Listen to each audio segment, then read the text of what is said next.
അവരോട് പറഞ്ഞിട്ടുണ്ട് അവൻ പപ്പേനെ കഫേന്ന് ഇങ്ങ് എത്തിച്ചോളും. എടാ പപ്പ എന്ത് വിചാരിക്കും? നിനക്കൊരു ഊബർ എടുത്ത് പോയാ എന്താ? പിന്നെ നീല പറഞ്ഞ നിന്റെ വീട്ടുകാരെന്നെ പൊക്കാനായിട്ട് കുറെ അലവലാദികൾ വിട്ടിട്ടുണ്ടെന്ന്. ഇനിയിപ്പോ അവരെ വായിച്ചെന്ന് ചാടി കൊടുക്കണ്ടല്ലോ. എന്തിനാണോ പാൻ്റൊക്കെ ഊരിയിട്ട് ഓടിയത്? എടി ഞാൻ നിന്നെ വിളിക്കാം. Good morning. ഹായ്. ഈ തൊണ്ടി വെച്ചേ ആ തെണ്ടി എങ്ങനെ പിടിക്കും? അതെ, നിങ്ങളുടെ കൂട്ടത്തിൽ ഒരു പുള്ളി ഉണ്ടായിരുന്നില്ലേ? എന്തായിരുന്നു? പ്രേമേട്ടനോ? ആ, പ്രേമേട്ടൻ. പുള്ളി രാവിലെ തന്നെ അടിയിൽ അലമ്പാന്ന് പറഞ്ഞിട്ട് സെക്യൂരിറ്റി വിളിച്ചിട്ടുണ്ടായി. അയ്യോ, പ്രേമേട്ടൻ രാവിലെ തന്നെ ഹൈപ്പറായി. ഇല്ല ഞാൻ വേറെ സെറ്റ് ചെയ്തിട്ടുണ്ട്. ഇവിടുത്തെ സെക്രട്ടറി ഒരു വള്ളിയാ. പിന്നെ നിങ്ങളുടെ ഭാഗത്തിന് പുള്ളി ഇപ്പോൾ സ്ഥലത്തില്ല. അതുകൊണ്ട് നിങ്ങൾക്ക് തപ്പി കണ്ടുപിടിക്കാനുള്ളതൊക്കെ എത്ര മിടം തീർത്തോ. അവനെ കണ്ടുപിടിച്ചേച്ച് നമ്മൾ ഇവിടുന്ന് പോവും. അത് മതി. അതിനൊരു വഴി പറഞ്ഞാടേ. വഴി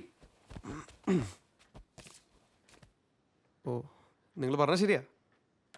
ഈ പാർക്കിംഗ് സ്റ്റിക്കർ ഈ അപ്പാർട്ട്മെന്റിയാ. ഇത് നിങ്ങൾ ഉദ്ദേശിച്ച ആളുടെ ആണെങ്കിൽ അയാൾ ഈ ബിൽഡിങ്ങിൽ തന്നെ കാണും. ആണെങ്കിലല്ല, ആണ്. എനിക്കാ തെളിവ് കിട്ടിയതേ അവൻ്റെ ഈ കൂറ പാൻറ്റീന്ന്. അല്ല, പിന്നെ നേരിട്ട് കണ്ട ആരെങ്കിലും ഉണ്ടോ? ഉണ്ടല്ലോ. ഓ, ഫസ്റ്റ് പാർട്ടീസാ. ഞാൻ ഉറക്കളിച്ച് നോക്കുമ്പോൾ നിങ്ങളെ കാണാനില്ല. ആകെ ടെൻഷനായി പോയി. നീ അന്ന് അവനെ കണ്ടതല്ലേ? ആരെ? മറ്റേ ടീമിലെ ചെറുക്കനെ നിങ്ങൾ കണ്ടതല്ലേന്ന്. അതിന് അപ്പൊ നിങ്ങൾ ഇവിടെ ഇറങ്ങി തപ്പ് കിട്ടണോട് പോവാൻ. പിന്നെ തപ്പം ഒരു മയത്തിലൊക്കെ മതി, അത് മതി. നമ്മൾ ഇന്ന് തന്നെ 3 എണ്ണത്തിനെയും പൊക്കുന്നു. ജോസ് ചേട്ടന്റെ മുന്നിൽ ഇട്ടോളൂ. എത്ര മേൻ ചാള മേടിച്ച് വീട്ടിൽ പോകും. ആരുടെ മുന്നിൽ? മേച്ചേരി ജോസ് ചേട്ടൻ്റെ. എന്തിന്? ഹാ, അച്ഛൻ്റെ വീട്ടിൽ നിന്നല്ലേ അമ്മ പെണ്ണിനെ അടിച്ചോണ്ടോ നോക്കിയത്? അവന്മാര് അത് നമുക്ക് നോക്കാം. പിന്നെ ഈ ഫ്ലാറ്റ് തന്നെ ആവണമെന്നില്ല കേട്ടോ. അതന്നെ. അല്ല, ഈ ഒരേ പാർക്കിംഗ് സ്റ്റിക്കറിൽ പല ഫ്ലാറ്റിനെ അടിച്ചെടുക്കുന്ന ഒരു പ്രവണത ഈ ഏരിയയുടെ ഇവിടെ കണ്ടുവരുന്നുണ്ട്. അതൊരു വല്ലാത്ത പ്രവണതയായി പോയി. അങ്ങനെയൊന്നുമില്ല ബബീഷേട്ടാ. നമ്മൾ ഇതിലൊന്നും ഡിസ്ട്രാക്റ്റഡ് ആവാൻ പാടില്ല.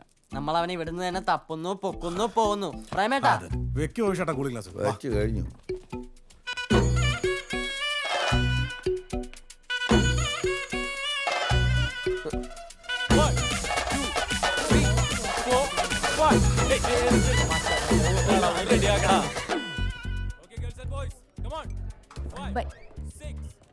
ഞാൻ ഇവിടെ എവിടെയെങ്കിലും സ്ഥിരതാമസം ആക്കിയല്ലോ എന്ന് ആലോചിക്കുക. വീട്ടിൽ ഇനി പോകാൻ പറ്റുമെന്ന് തോന്നുന്നില്ല. അതെന്ത് പറ്റി? അതെ, വീട്ടില് പാന്റും കൊണ്ടൊരു ടീം വന്നിരിപ്പില്ലേ. പാന്റ് ഇവന്റെ ആണെങ്കിൽ നക്ഷത്ര പോലെ അനുസരിച്ച് അടി എനിക്കാ. അതിന് നിങ്ങളാന്ന് അവർക്ക് അറിഞ്ഞൂടല്ലോ. അവരെ കൂട്ടത്തിൽ മൂക്കിൽ റിഫ്ലക്ടർ ഒട്ടിച്ച് ഒരുത്തനുണ്ട്. അവൻ എന്തായാലും എന്നെ കണ്ടു കാണും. എടാ, അവനൊന്നും കണ്ടു കാണൂലേ, ഇരുട്ടായിരുന്നില്ലേ? സൗര സമാധാനിപ്പിക്കുന്നതൊക്കെ നല്ല പരിപാടിയാ. പക്ഷെ എന്റെ സാഹചര്യം കൂടെ നോക്കണ്ടേ. നിന്റെ അടുത്ത് അവ എന്താ പറഞ്ഞേ? സെറയുടെ പപ്പയെ പിക്കുകയല്ലേ, നീ പോയി പിക്കി. പപ്പേ? ആ സേരയുടെ പപ്പ. അയാളെ കുറ്റിയും പറിച്ചോണ്ട് വന്നിട്ടുണ്ട്. അതിന് ഇനി എന്ത് സ്കീമാണോ നോക്കിയിട്ട് വരാം. സാം,